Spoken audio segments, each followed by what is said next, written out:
Apa khabar semua? Baru je lepas isu Daihatsu, baru-baru ni kecoh yang ada seorang pemilik Pro 2 Beza baru ni, dia pick up je kereta baru dia dalam 8 jam macam tu. Kereta tu dah tak boleh start, dah naik towing truck. Orang beli kereta baru untuk elak benda macam ni lah. Tapi malangnya benda ni berlaku juga pada dia. Kemudian lepas service center check, dia orang cakap ada impurity dalam fuel system. Macam ada gula ke macam tu. Pasal macam mana gula tu boleh termasuk dalam enjin tu, mungkin sabotage ke apa ke, saya tak nak komen. Sebab media lain pun boleh cover benda ni. Tapi sebab channel ni channel technical, maka dalam video ni kita nak tengok macam mana benda simple macam gula ni pun boleh menyebabkan enjin kita jam, dan bila sampai satu level paling teruk, enjin ni nak kena overhaul atau baik ganti je terus. Memang ribu-ribu lah kos kalau dah sampai macam ni. Okey, jom kita tengok. Saya yakin kalau anda follow cerita ni, anda pun risau sebab benda ni boleh jadi pada siapa-siapa. Dan isu ni jadi isu besar sampai Pro 2 kena keluar statement lepas benda ni viral. Setakat video ni dipublish, owner nampak macam dah lega sikit sebab Pro 2 setuju untuk beli balik kereta ni.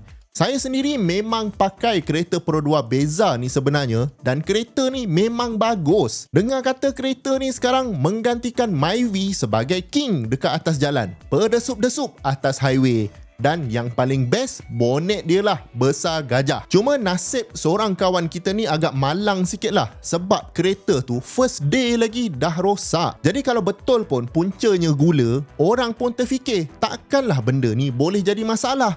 Manusia masukkan gula dalam teh, lepas tu minum selamba je, tak tercekik pun. Takkanlah kereta yang enjin dia tu besi pun tak boleh handle benda yang simple macam gula kan. Baik, jadi kunci kepada masalah ni sekarang adalah gula ni sebenarnya dia tak larut dalam petrol. Dalam air tu dia larut kan.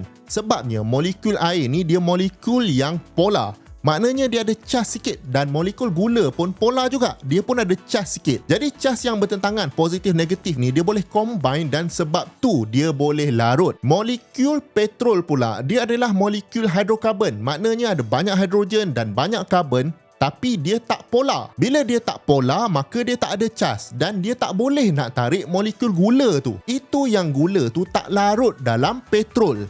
Kalau ada cikgu kimia dekat sini, saya minta maaf siap-siap. Sebab ini je penjelasan paling simple saya boleh bagi. Dulu subjek sains pun anda ada belajar tentang campuran dan sebatian. Kalau dia boleh combine secara chemical, maka kita panggil dia sebatian. Jadi air dengan gula tu adalah sebatian, tapi kalau petrol dengan gula tu dia adalah campuran. Dia hanya bercampur tapi dia takkan sebati. Jadi bila gula ni tak larut dan dia masuk dalam fuel tank kita, maka tak ada beza lah kan. Yang masuk tu gula ke pasir ke, sama je kesan dia. Jadi kalau kita rasa pasir tak patut masuk ke dalam enjin kita, maka gula pun tak patut masuk ke situ juga. Tapi walaupun gula ni termasuk dalam fuel tank, pada peringkat awal tak apa je. Sebab apa? Sebab tangki minyak ni sebelum minyak tu masuk ke dalam enjin, dia akan lalu filter dulu. Memang engineer awal-awal lagi dah pasang filter ni sebab diorang pun dah anticipate mungkin ada benda asing ataupun impurity yang sikit-sikit lah dalam minyak tu. Kadang-kadang mungkin ada metal particle, ada rust particle, mungkin water particle dan sebagainya. Dan filter ni saiz dia dalam 5 ke 10 mikron. Ini kalau enjin yang betul-betul perlukan minyak yang bersih lah. Kalau enjin yang priority dia adalah fuel flow, maka dia akan guna filter yang pore size dia besar sikit, dalam 30 ke 70 mikron. Dan gula pula saiz dia jauh lagi besar dari filter ni. Saiz gula, kalau gula kasar yang kita beli dekat kedai tu, dalam 200 mikron. Ini kalau gula lah. Kalau pasir jauh lagi halus. Kalau gula halus yang orang buat kek tu, lagilah halus. Jadi kalau gula saiz 200 mikron, filter paling besar pun saiz 70 mikron, takkan gula tu boleh lepas masuk dalam enjin kan? Memang tak logik.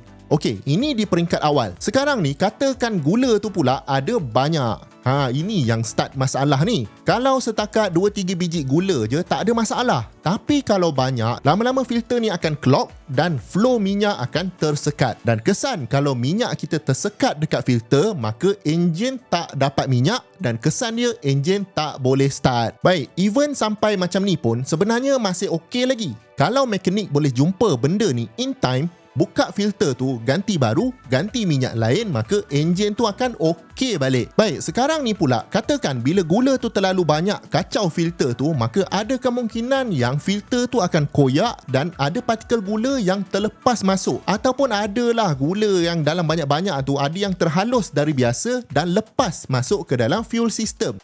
Ini yang jadi masalah besar ni. Bila lepas dari fuel filter ni, memang tak ada dah filter lain sebab kita assume minyak yang lepas daripada filter tu dah betul-betul bersih. Jadi bottleneck yang seterusnya adalah fuel injector. Kebanyakan kereta moden sekarang memang guna fuel injector, termasuklah Pro 2 Beza. Fuel injector ni lah yang mengawal aliran minyak masuk ke dalam enjin. Based on tekanan dan maklumat lain, ECU akan bagi tahu injector ni nak buka lama mana untuk masukkan kuantiti minyak yang tepat ke dalam enjin untuk pembakaran paling efisien. Beza ni memang jimat minyak tau. Gear dia pun dia akan paksa ke gear yang paling tinggi supaya RPM rendah. Sebut pasal fuel injector, kalau anda nakkan maklumat yang tepat tentang komponen-komponen enjin, sistem-sistem dalam enjin supaya mudah anda nak jaga enjin anda, tapi tak ada masa nak belajar, saya jemput anda join kursus online enjin Zero to Hero di mana ada lebih 50 video dan 6 jam konten untuk anda layan dan tahu segalanya tentang enjin. Barulah mudah anda nak jaga enjin anda dan tak ada siapa lagi boleh kelentong anda pasal enjin. Benda-benda ni memang saya belajar masa buat PhD di Imperial College London dulu. Jadi maklumat yang disampaikan tu memang tepat. Akses pula anda akan dapat sepanjang hayat, jadi anda boleh tengok pada bila-bila masa dan dekat mana-mana saja. Link untuk join saya letak dekat bawah. Okey, jom kita sambung. Now, katakan gula tadi sampai dekat kita punya fuel injector. Sebab partikel gula ni saiz dia dalam 200 mikron dan saiz injector ni average dalam 150 mikron je, moncong injector ni akan jadi bottleneck dan gula tu akan block fuel flow daripada sampai ke dalam enjin. Dan kesannya enjin tak boleh hidup sebab tak ada minyak. Ni macam level kedua lah kerosakan disebabkan gula ni. Tadi level pertama nak kena ganti fuel filter je kan? Level kedua ni enjin mati juga, tapi sekarang nak kena ganti sekali injector dan nak kena clearkan fuel line sekali. Jadi kos sekarang dah makin tinggi untuk baiki. Baik, sekarang ni katakanlah ada gula sebiji ni dia memang tak puas hatilah dengan anda. Maka di bawah tekanan fuel injector yang tinggi, dia pecah dan masuk ke dalam silinder. Dalam silinder ni memang tak patut langsung ada benda pepejal dekat dalam tu. Hanya patut ada minyak saja. Jadi bila dia masuk dalam ni, ada kemungkinan pula dia sangkut dekat tepi piston ke, dekat piston ring ke, dan bagi cala pula dekat silinder wall anda. Sekali lagi, kalau anda tak familiar dengan term-term ni, jangan risau. Semua ni saya cover dalam kursus enjin online yang saya sebut tadi. Link ada dekat bawah. Dan bila dah sampai level dinding silinder bercala, enjin ni boleh kata dah rosak lah. Sebab cala ni akan menyebabkan macam kebocoran tekanan pada silinder tu, jadi power akan kurang. Minyak pelincir pun akan jadi tak sekata dan akan cepat habis. Not to mention yang cala ni adalah weak point dan mungkin dia akan membesar jadi crack. Ini dah worst case scenario lah. Kalau tadi level 1 dengan level 2, ini dah kira level 3 lah. Enjin tu memang nak kena major overhaul. Mungkin kalau saya baik tukar teruslah enjin tu. Jadi kos dia memang berganda-ganda.